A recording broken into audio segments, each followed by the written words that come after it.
श्री परमात्मने नमः। महोपनिषद अध्याय 5वां। भूत भविष्य और वर्तमान को स्पष्ट देखने वाले भगवान ब्रह्मा जी अपने उत्तम और सुंदर शरीर को देखकर सोचने लगे कि इस चिन्ह मात्र आत्मस्वरूपी परमाकाश में जिसका और छोर नहीं दिखाई देता, पहले क्या होना चाहिए। इस प्रकार चिंतन करते ही तत्काल उन्हें निर्मल आत्मदृष्टि प्राप्त हुई।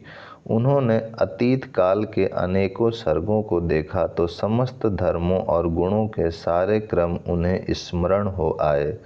उन्होंने लीला से ही नाना प्रकार के आचरों से युक्त भांति भांति की प्रजा को आकाश में गंधर्व नगर के समान संकल्प से उत्पन्न कर दिया।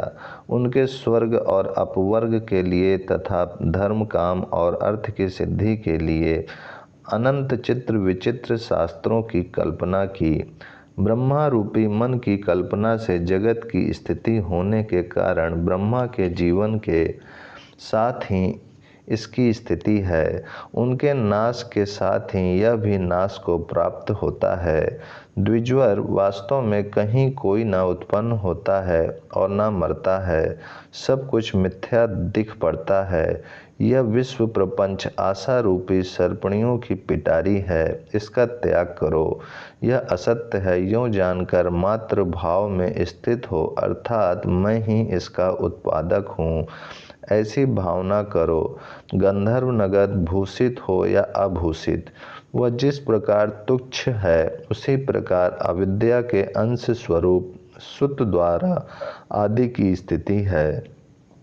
फिर इनके लिए सुख दुख क्या करना। धन द्वारा आदि प्रपंच का बढ़ना दुखमय है, इसमें संतुष्ट होने की कोई बात नहीं है। मोह माया के बढ़ने पर भला इस लोक में किसको शांति मिलती है। जिन वस्तुओं की अधिकता से मूर्खों को अनुराग होता है, उन्हीं की प्राप्ति से प्राज्ञ पुरुष को वैराग्य उत्पन्न होता है। अतएव तत्वज्ञानी निदाघ सांसारिक व्यवहारों में जो जो नष्ट होता जाए उसकी उपेक्षा करते चलो और जो जो प्राप्त होता जाए उसे ग्रहण करते जाओ। जो भोग प्राप्त नहीं है स्वभावतः उनकी इच्छा ना करना तथा जो प्राप्त है उनका उपभोग करना, यही पंडित का लक्षण है। सत्य और असत्य के मध्य में शुद्ध पद को जानकर तथा उसका अवलंबन करके अभ्यंतर तथा बाह्य दृश्यों को ना तो ग्रहण करो और ना त्याग करो।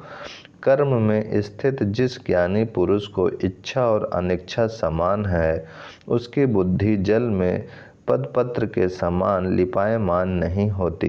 ब्राह्मण, यदि इंद्रिय विषयों का विभव तुम्हारे हृदय में स्पंदित नहीं होता तो तुम ज्ञातव्य पदार्थ को जानकर संसार सागर से समुत्तीर्ण हो गए। उच्च पद की प्राप्ति के लिए अत्यंत बुद्धिमता पूर्वक वासना रूपी पुष्पों से गंध लेकर उससे शीघ्र ही अपनी चित्तवृत्ति को दूर हटा लो। वासना रूपी जल से पूर्ण इस संसार सागर में जो प्रज्ञा रूपी नौका पर आरूढ़ है, वे विद्वान दूसरे पार पहुँच गए हैं। संसार रूपी समुद्र को जानने वाले पुरुष सांसारिक व्यवहार का न तो त्याग करते हैं न उसकी आकांक्षा ही करते हैं। वे सारे व्यवहारों का अनासक्त रूप से निर्वाह करते हैं। सत्ता सामान्य अनंत आत्म तत्व रूप चेतन का जो विषय उन्मुख होना है, उसी को विज्ञ पुरुष संकल्प का अंकुर मानते हैं। वह संकल्प थोड़ी सी सत्ता प्राप्त करके जब शनैः शनैः घनीभूत होता है, तब वह बादल के समान दृढ़ होकर चित्ताकाश को आच्छादन करके जड़ता का कारण बनता है। चेतन विषयों को अपने से पृथक की भांति समझता हुआ जिस प्रकार बीज अंकुर अवस्था को प्राप्त होता है, वैसे ही संकल्प अवस्था को प्राप्त होता है। संकल्प से संकल्प क्रिया स्वयं ही उत्पन्न होती है और स्वयं ही शीघ्र शीघ्र बढ़ती है। वह दुख का ही कारण बनती है, सुख प्रदान नहीं करती।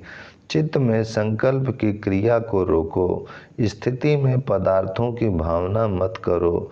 क्योंकि संकल्प का नाश करने के लिए जिसने कमर कस ली है वह पुनः उसका अनुगमन नहीं करेगा।